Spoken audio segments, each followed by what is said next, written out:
you cannot love someone without knowing them properly. Like if you don't know the details of Rasulullah's life, the challenges that he faced, the successes that he achieved, and so on and so forth, you are not going to appreciate him that much. He was a great prophet and everything, but other than that, so you need to know more details. How Rasulullah lived as a father, as a husband, as a teacher, as a friend, and so on and so forth. So this is very important. Number two, the way we present the life of Rasulullah to our children. Generally, some people, when they teach their kids about Quran or about Hazrat Muhammad, they teach it in a very dry way. Oh, this ayah says this and this and this. In translation, of course.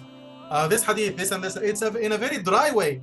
You have to teach it in a way that your children can understand and can relate to, right?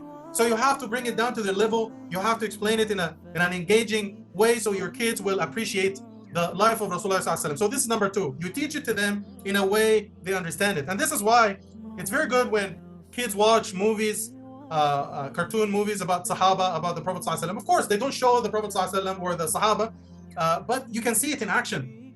You know, not just you hear the words, you actually see what happened, like what happened with Rasulullah in Hijrah, in Badr, when you see the details, you bring it to life.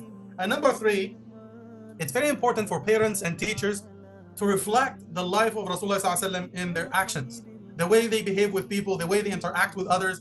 So they don't only say the words, they act and they live according to the life of Rasulullah ﷺ, because kids, they learn with their ears, but they learn more with their eyes. So when they see you following the example of Rasulullah ﷺ, they do the same. And we know when our kids are young, you stand on the janamaz and you pray, you see your kids, they come to you and they copy you, they make sajda and do that.